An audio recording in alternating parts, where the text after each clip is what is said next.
Hello everyone, most welcome in my channel. Today we will discuss about chapter 1. Chapter 1 means chemical reactions. Okay, chemical reactions के बारे में मैंने आपको पहले भी बता रखा है और जितनी भी टाइप्स ऑफ chemical reactions हैं वो भी कंप्लीट करवा दी हैं, लेकिन अभी 3 टाइप्स और बचे हैं। मैंने आपको कॉम्बिनेशन रिएक्शंस बता दी हैं, ठीक है। इसके अलावा मैंने आपको डिस्प्लेसमेंट कॉम्बिनेशन रिएक्शंस बता दी हैं। इसके अलावा मैंने आपको डिकम्पोजिशन रिएक्शंस बता दिए हैं, ठीक है। अब जो है नेक्स्ट हमारी रिएक्शंस आती हैं डिस्प्लेसमेंट रिएक्शन, ठीक है। तो आप सभी बच्चे अपनी बुक को खोलेंगे और समझेंगे पहले बुक से, ठीक है। बुक को साथ में लेकर बैठिए और नोटबुक साथ में नोट भी कीजिए और चीज़ों को समझिए, ठीक है। तो सबसे पहली बात ये आती है कि डिस्प्लेसमेंट रिएक्शन होती है, ठीक है।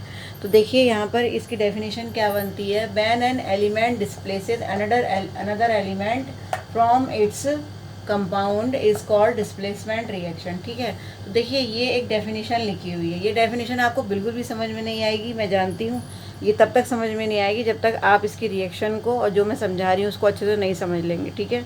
तो सबसे पहले मैं आपको एक एक्सपेरिमेंट बताती हूँ जो कि आपकी बुक में भी दे रखा है। आप देखिए, ठीक है। मैं आपको दिखा देती हूँ। देखिए आप इस एक्सपेरिमेंट की तरफ देखिए जो आपकी बुक में दे रखा है, ये वाला, ठीक है। अगर आप इस बुक की तरफ, इस एक्सपेरिमेंट की तरफ देखेंगे तो देखिए यहाँ पर क्या हो रहा है। यहाँ पर एक टेस्ट ट्यूब लिया गया है, ठीक है। और टेस्ट ट्यूब में जो ये ब्लू कलर का सॉल्यूशन है, ये ब्लू कलर का सॉल्यूशन जो भरा हुआ है, ब्लू कलर का सॉल्यूशन, वो सॉल्यूशन है वास्तव में कॉपर सल्फेट का। किसका सॉल्यूशन है? कॉपर सल्फेट का। और यहाँ पर ये आयरन नेल यानी लोहे की कीलें जो है यहाँ पर हैंग कर दी गई हैं, लटका दी गई हैं, जबकि कॉपर सल्फेट सॉल्यूशन जो कि ब्लू कलर का होता है, आपको ये पता होगा, आपने लैब में भी अगर एक्सपेरिमेंट किया होगा तो कॉपर सल्फेट का सॉल्यूशन ब्लू कलर का होता है, ठीक है। तो आपने क्या करा, कॉपर सल्फेट के सॉल्यूशन में आयरन नेल जो है वो यहाँ पर आपने हैंग कर रखी हैं। अब क्या होता है कि जैसे ही आयरन नेल और कॉपर सल्फेट में क्या होती है, रिएक्शन होती है, यानी आयरन का जो सिंबल होता है वो Fe होता है, आपको पता है। तो iron is reacted with copper sulphate aqueous में है यानी सॉल्यूशन फॉर्म में है, जबकि Fe जो है वो सॉलिड फॉर्म में है, ठीक है। तो इन दोनों की आपस में रिएक्शन होती है। तो होता क्या है कि जो Fe है यानी जो कॉपर है, ठीक है, जो कॉपर है वो वास्तव में किससे रिएक्शन कर देता है? सल्फेट से रिएक्शन कर लेता है, ठीक है। तो ये आयरन है और ये सल्फेट है, तो क्या बन गया? Iron sulphate. तो आयरन सल्फेट ये बन गया, इसका सॉल्यूशन बन जाता है। और प्लस जो ये कॉपर है, ये Cu जो लिखा है, कॉपर क्या होती है? तांबा, ठीक है। तो कॉपर जो है वो यहाँ पर अलग निकल जाती है, ठीक है। यानी यहाँ पर कॉपर जो मेटल है उसका फॉर्मेशन हो जाता है। तो यहाँ पर देखिए आप क्या हो रहा है। अब आप इस रिएक्शन को अच्छे से समझिए तो आपको डेफिनेशन समझ में आ जाएगी। देखिए यहाँ पर क्या हो रहा है, एक एलिमेंट है आयरन, ठीक है। वो जो एलिमेंट, एक आयरन एलिमेंट है और एक एलिमेंट क्या है? कॉपर, ठीक है। और ये जो कॉपर है ये किसी से जुड़ा हुआ है, यानी इस कॉपर सल्फेट का पूरा एक कंपाउंड है, ठीक है। तो अब यहाँ पर क्या हो रहा है कि जो कॉपर है वो क्या हो रहा है? डिस्प्लेस हो रहा है, मतलब कॉपर अलग निकल रहा है, ठीक है। तो कॉपर डिस्प्लेस हुआ है। कॉपर डिस्प्लेस क्यों हुआ है? क्योंकि एक एलिमेंट है जो इससे जुड़ा, जो Fe है वो, मतलब आयरन जो है वो सल्फेट से जुड़ा है, जिससे कॉपर जो है वो निकल गया यानी डिस्प्लेस हो गया। तो क्या लिखा है यहाँ पर? व्हेन एन एलिमेंट डिस्प्लेसेस, यानी एक एलिमेंट डिस्प्लेस होता है जब कोई भी एलिमेंट, जैसे यहाँ पर कॉपर डिस्प्लेस हो रहा है, ये देखिए अलग आ गया। तो जब कोई एलिमेंट डिस्प्लेस होता है another element from its compound, यानी किसी दूसरे कंपाउंड की वजह से कोई दूसरा जो, जैसे मान लीजिए यहाँ पर एक कंपाउंड है कॉपर सल्फेट, इसकी वजह से ये जो Fe है ये इसके पास पहुँच गया, यानी डिस्प्लेस हो गया। डिस्प्लेस होने का मतलब होता है कि इससे यहाँ इसके पास पहुँचना, यानी दूसरी जगह पहुँच जाना, किसी और से जुड़ जाना। तो देखिए ये जो एलिमेंट है आयरन, वो डिस्प्लेस हो गया और कॉपर अलग निकल गया, ठीक है। तो एक एलिमेंट की वजह से जो दूसरा एलिमेंट है वो क्या हो रहा है? डिस्प्लेस हो रहा है, ठीक है। तो ऐसी जगह पर क्या होती है? डिस्प्लेसमेंट रिएक्शंस होती हैं, ठीक है। तो आई थिंक आपको अब समझ में आ गया होगा कि डिस्प्लेसमेंट रिएक्शन क्या होती हैं, ठीक है। इसमें क्या होता है कि ये जो कोई भी, अगर जैसे मैं और एग्जांपल आपको देकर बताती हूँ तो आपको और अच्छा समझ में आएगा। अब देखिए ये 2 रिएक्शंस मैंने लिखी हैं, अच्छे से समझ में आ जाएगा आपको इनसे। देखिए जैसे मैंने यहाँ पर आयरन लिया था वैसे ही मैंने यहाँ पर जिंक ले लिया है। अब जिंक को कॉपर सल्फेट से रिएक्शन करवाई तो फिर वही बात हुई, जिंक किसके पास पहुँच गया, सल्फेट के पास, तो यहाँ पर क्या बन गया, जिंक सल्फेट, और कॉपर जो है अलग हो गया। फिर वही रिएक्शन हुई कि एक कंपाउंड की वजह से दूसरा कंपाउंड, दूसरा जो एलिमेंट है वो क्या हो रहा है, वो डिस्प्लेस हो रहा है, यानी दूसरी जगह पहुंच रहा है। ठीक है, उसी तरीके से मान लीजिए मैंने यहाँ पर लेड ले लिया है। ठीक है, तो ये क्या हो गया, हमारा लेड है। ठीक है, तो लेड अगर कॉपर क्लोराइड से रिएक्शन करता है तो फिर वही बात, लेड किससे रिएक्शन करेगा, क्लोराइड से, Cl2 से रिएक्शन कर लेगा। ठीक है, तो यहाँ पर क्या बनेगा, जो ये है ये बना देगा लेड क्लोराइड। ठीक है, यहाँ पर बन जाएगा लेड क्लोराइड, और जबकि कॉपर क्या होगा, वो अलग हो जाएगा, कॉपर क्या हो जाएगा, अलग हो जाएगा। तो देखिए रिएक्शन सब मिलती जुलती सी लग रही है ना। इसमें क्या हो रहा है कि एक जो एलिमेंट है वो दूसरे कंपाउंड की वजह से डिस्प्लेस हो रहा है। ठीक है, और जो कॉपर है वो अलग हो रहा है बार बार, यानी एक एलिमेंट बिल्कुल अलग हो रहा है। अब देखिए जो ये वाला मैंने आपको एक्सपेरिमेंट बताया था, तो इसमें क्या हो रहा था कि दो नेल्स थी, आयरन नेल्स थी, ये लटकी हुई थी। अब मैं एक हाइपोथेटिकल डायग्राम ऐसे ही बना दे रही हूँ, और ये कॉपर सल्फेट में थी। तो इस रिएक्शन में क्या होता है, जैसे आयरन नेल, जो आयरन नेल है, ठीक है, अब वो कॉपर सल्फेट से जैसे ही रिएक्शन करती है, तो पहले ये आयरन नेल कैसी होती है, पहले तो आयरन नेल का कलर जो भी होता है जैसा भी ब्लैक कलर की होती है, लेकिन बाद में आयरन नेल जो है ग्रे कलर की होती है, लेकिन बाद में वो ब्राउन कलर की हो जाती है। देखिए आपको यहाँ पर दे भी रखा है, ये देखिए, ये बाद में ब्राउन कलर की हो जाती है। क्यों हो जाती है ब्राउन कलर की, क्योंकि इस पर कॉपर की जो लेयर है वो चढ़ जाती है, यानी कॉपर कैसा होता है, ब्राउन कलर का। चूँकि कॉपर बन गया इसीलिए ये ब्राउन कलर की हो गई। ठीक है, तो ये क्वेश्चन पूछा जाता है, ये क्वेश्चन आता भी है एग्जाम्स में। ठीक है, कि why does the iron nail become brownish in colour, क्यों ब्राउनिश क्यों हो जाती है, क्योंकि डिस्प्लेसमेंट हो रहा है। ठीक है, इसके अलावा एक चीज़ और भी होती है कि कॉपर सल्फेट पहले कैसा था, ब्लू कलर का था, लेकिन बाद में ये फेडेड हो जाता है, यानी विदाउट कलर हो जाता है। कॉपर सल्फेट जो ब्लू कलर का था वो कैसा हो जाता है, कॉपर सल्फेट जो ब्लू कलर का था वो फेडेड हो जाता है। ये ब्लू होता है शुरू में और बाद में ये फेडेड हो जाता है। ठीक है, इसका कोई भी कलर नहीं होता। ठीक है, क्योंकि फेरस सल्फेट का कोई कलर नहीं होता है, फेडेड होता है ये, और कॉपर सल्फेट ब्लू कलर का होता है। तो क्यों फेडेड हो जाता है, अगर क्वेश्चन ये पूछा जाता है, क्योंकि फेरस सल्फेट का फॉर्मेशन हो जाता है।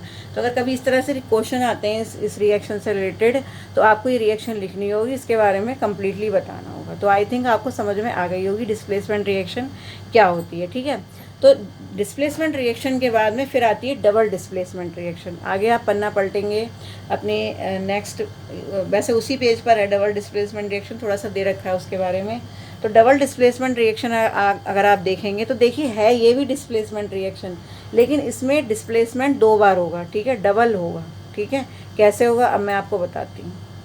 अब देखिए डबल डिस्प्लेसमेंट का एग्जाम्पल अगर आप देखना चाहते हैं तो ये वाला एग्जाम्पल आप देखेंगे। ठीक है, ये वाला आप एक्सपेरिमेंट है, इसको आप देखिए, आपको समझ में आ जाएगा। इसमें क्या हो रहा है कि एक टेस्ट ट्यूब जो है ली गई है, उस टेस्ट ट्यूब में बेरियम क्लोराइड लिया गया है। क्या लिया गया है, बेरियम क्लोराइड, यानी BaCl2। ठीक है, यहाँ पर लिया गया है। और ये जो टेस्ट ट्यूब है इसमें सोडियम सल्फेट लिया गया है। ठीक है, सोडियम सल्फेट का मतलब Na2SO4, तो यहाँ पर सोडियम सल्फेट लिया गया है।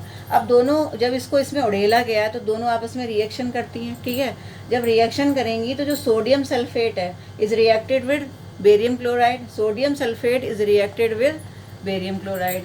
तो देखिए यहाँ आपको दिख नहीं रहा होगा क्योंकि फ्लैश आ रही है थोड़ी सी, मैं इधर लिख देती हूँ। ठीक है, ये रिएक्शन फिर इधर जाएगी। ठीक है, तो देखिए sodium sulphate reacted with barium chloride. अब क्या होता है कि सोडियम किस पर चला जाएगा, क्लोराइड पर, और बेरियम किस पर चला जाएगा, सल्फेट पर। देखिए अब यहाँ पर भी क्या हो रहा है कि ये इसके पास पहुँच गया, डिस्प्लेस हो गया, और ये इसके पास डिस्प्लेस हो गया। तो यहाँ पर 2 बार डिस्प्लेसमेंट हो रहा है, तो ये क्या हो गई, डबल डिस्प्लेसमेंट रिएक्शन हो गई। यानी हम इस रिएक्शन को ऐसे डिफाइन कर सकते हैं, when sodium sulphate is reacted with barium chloride then barium sulphate and sodium chloride is formed. अब देखिए यहाँ पर सोडियम के यहाँ पर 2 एटम है, तो यहाँ पर हमने 2 लगाया है, इसीलिए क्लोरीन के 2 हैं, तो इस तरह से बैलेंस किया है हमने। और देखिए ये सभी एक्वस हैं। ठीक है, ये भी एक्वस है, ठीक है, ये भी एक्वस है, ये सब एक्वस सॉल्यूशन है। आप ये खुद लिख लीजिएगा बुक में से देखकर, ये सभी एक्वस सॉल्यूशन है। तो इस तरीके से चूंकि इसमें डबल डिस्प्लेसमेंट हो रहा है, ठीक है, डबल रिएक्शन हो रही है, तो इसको हम क्या बोलेंगे, डबल डिस्प्लेसमेंट रिएक्शन। ठीक है, अच्छा एक इस रिएक्शन में एक बात और भी इम्पॉर्टेंट है जो आपको जानना जरूरी है। देखिए यहाँ पर ये पूछा जाता है, क्वेश्चन इस तरह से पूछा जाता है कि sodium sulphate is when sodium sulphate is reacted with barium chloride then a precipitate is formed, तब एक प्रेसिपिटेट बनता है। प्रेसिपिटेट क्या होता है ये मैं बता देती हूँ। देखिए ये जब दोनों आपस में, इन दोनों में रिएक्शन होती है तो लास्ट में जो अगर जो रिजल्ट आएगा वो क्या होगा कि यहाँ पर बीच में एक सॉलिड आपको मिलेगा यहाँ पर, ठीक है, इस तरीके से आपको मिलेगा। यहाँ पर बीच में जैसे जब आप रेत डालते हैं पानी में, सैंड जो है वो डालते हैं तो सैंड नीचे बैठ जाती है, उसी तरीके से आपको कुछ ऐसा मिलेगा, ठीक है, नीचे बैठा हुआ।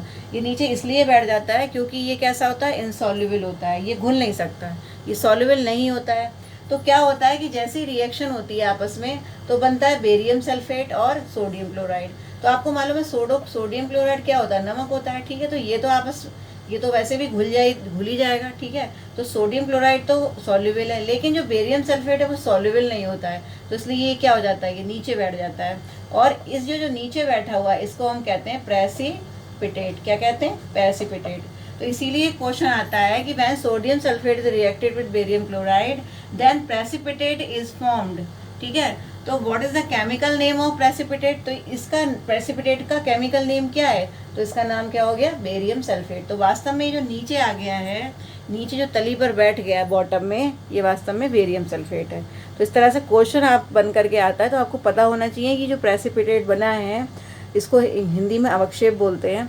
तो ये जो प्रेसिपिटेट बना है ये वास्तव में किसका बना है, ये बना है बेरियम सल्फेट का। तो ये मैंने आपको डिस्प्लेसमेंट रिएक्शन आज बताई है, ठीक है। इसके बाद जो नेक्स्ट मैं आपको बताऊंगी वो बताऊंगी, आप क्या करेंगे, मुझे कमेंट करेंगे और कुछ डिस्प्लेसमेंट रिएक्शंस के बारे में मुझे बताएंगे।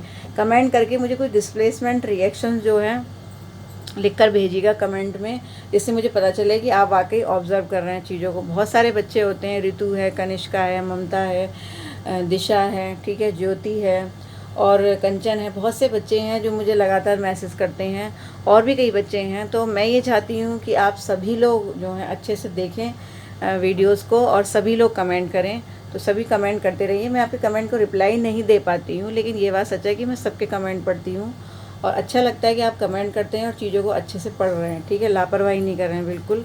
तो इसी तरीके से आप इसको पढ़िए और मुझे बताइए और कौन कौन सी डिस्प्लेसमेंट रिएक्शंस हो सकती हैं, चैप्टर में ढूंढिए। इसके अलावा ऑब्ज़र्व करके बताइए मुझे, ठीक है।